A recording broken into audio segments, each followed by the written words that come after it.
Good morning friend. क्या एक छोटा सा मोबाइल किसी की पूरी जिंदगी बदल सकता है?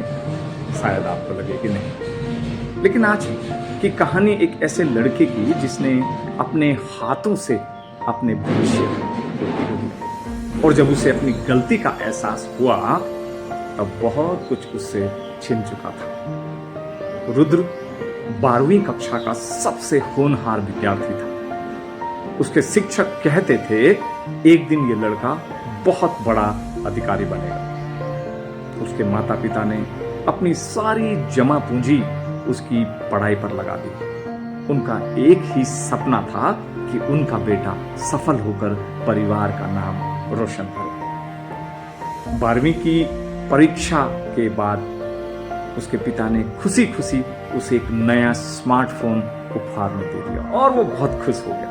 उन्होंने मुस्कुराते हुए कहा, बेटा ये तुम्हारी मेहनत का इनाम है, इसे अपनी पढ़ाई के लिए इस्तेमाल करना। रुद्र ने भी वादा किया, लेकिन उसे नहीं पता था कि यही मोबाइल उसकी सबसे बड़ी परीक्षा बनने वाला है। शुरुआत सिर्फ कुछ मिनटों से हुई। दोस्तों ने कहा, बस एक गेम खेलकर देखते हैं यार, मजा आएगा, आ जाओ खेलते हैं। उसने खेल दिया उनके साथ। फिर दूसरा मैच, तीसरा मैच, और धीरे धीरे रात के 2-2 बजे तक गेम खेलना उसकी आदत बन गई। उसके बाद सोशल मीडिया ने उसे अपनी ओर आकर्षित कर दिया। हर 5 मिनट में मोबाइल चेक करना, हर नोटिफिकेशन पर खुश होना, और हर रात ये सोचना बस 5 मिनट और। लेकिन वे 5 मिनट कभी 5 मिनट नहीं रहे। कुछ ही महीनों में रुद्र बदल चुका था। जो लड़का सुबह 5 बजे उठकर पढ़ता था, अब वो दोपहर तक सोता रहता था।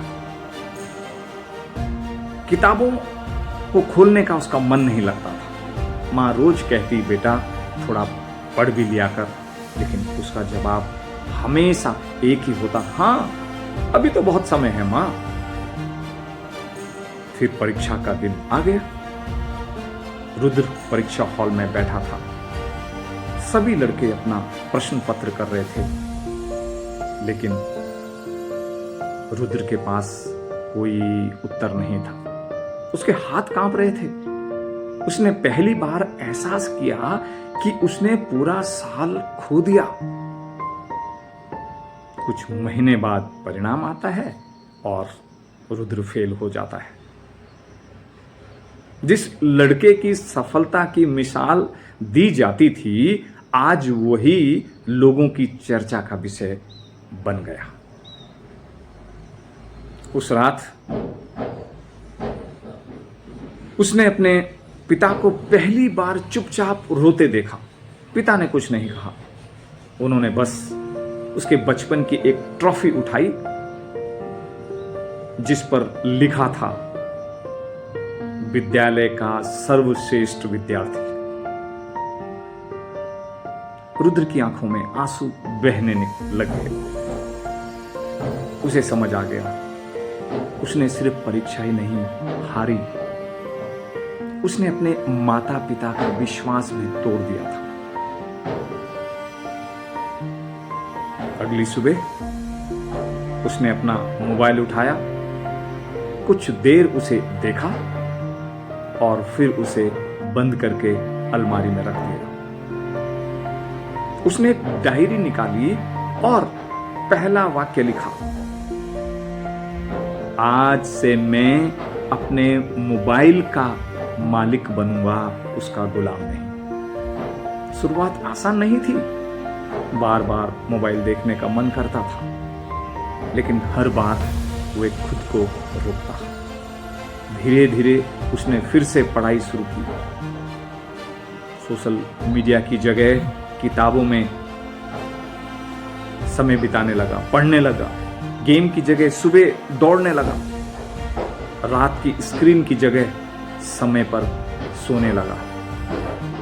1 साल बाद रुद्र ने दोबारा परीक्षा दी और इस बार वे पूरे जिले में टॉप छात्रों में शामिल था। जब परिणाम आया, उसके पिता की आंखों में फिर आंसू थे, लेकिन इस बार वे खुशी के आंसू थे।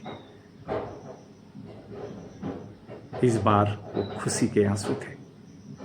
मेरे दोस्त, मोबाइल दुश्मन नहीं है, लेकिन जब मोबाइल आपका और मेरा समय, आपका और मेरा ध्यान छीनने लगे, तो समझ जाइए कि अब उसे नहीं, खुद को बदलने का समय आ चुका है। याद रखिए, मोबाइल आपकी जिंदगी आसान बना सकता है, लेकिन अगर उसका सही उपयोग न किया जाए तो वही आपकी जिंदगी बर्बाद भी कर सकता है।